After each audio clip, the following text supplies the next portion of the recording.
Venons-en maintenant à la présentation du modèle. Mais avant, pourquoi la méthode s'appelle Statera? J'ai assez vite modélisé la méthode en prenant l'image du bras de levier. Ce qui m'a rappelé en fait la balance romaine qu'on voyait autrefois sur les marchés et qu'on voit encore même si c'est rare. Le marchand met la marchandise dans le plateau, tient la balance par l'anneau qui est en haut, déplace le poids sur le bras de levier jusqu'à trouver l'équilibre.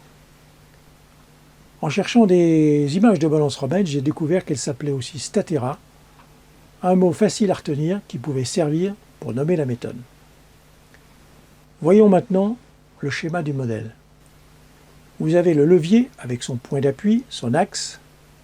Plus près de l'axe, il y a un gros rectangle, c'est notre quotidien. Notre quotidien, c'est ce qui nous prend 80 à 90% de notre temps, mais ce n'est pas forcément ce qui nous fait le plus avancer.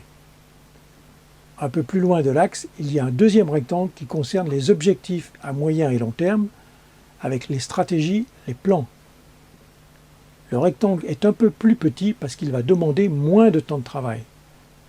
Mais il est plus loin sur le bras de levier, il aura plus d'impact. C'est l'aspect vision, alors que le quotidien est l'aspect action. Il y a un troisième rectangle, c'est le référentiel de fonctionnement avec la connaissance de soi, notre fonctionnement intime, notre psychologie, nos valeurs, nos priorités majeures, nos croyances. C'est ce qui va nous motiver. Pourquoi nous voulons faire les choses? En formalisant votre référentiel, vous allez capitaliser sur vous et sur votre activité. On pourrait symboliser les trois niveaux ainsi: la main pour l'action, l'œil pour la vision, le cerveau pour la motivation. Et tout ça pourquoi? Pour obtenir des résultats. Les résultats, ce sont trois choses. Envers des euros, mais pas seulement. Ce sont aussi des résultats opérationnels. Les résultats, ce sont également des émotions, symbolisées par un cœur, et de l'énergie. Vous ne travaillez pas seulement pour des résultats financiers, mais aussi pour obtenir de l'énergie et des émotions positives. Et pourquoi pas commencer à réaliser vos rêves. Quand vous regardez le schéma, ce qui est intéressant, c'est de voir que l'action doit être en cohérence avec les objectifs. Sinon, si j'agis sans faire avancer mes objectifs, ça ne sert à rien. Et nos objectifs doivent être cohérents avec notre fonctionnement intime, nos valeurs, sinon nous allons être en conflit intérieur.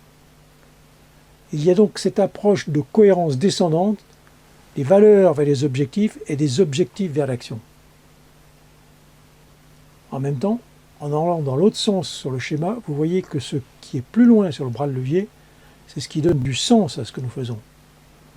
Donc il est important de chercher à donner du sens à vos actions. Pourquoi est-ce que je l'ai fait? D'où la flèche, déplacer les efforts. Ça veut dire qu'il va falloir que vous consacriez plus de temps aux deux rectangles que sont les objectifs et votre fonctionnement intime.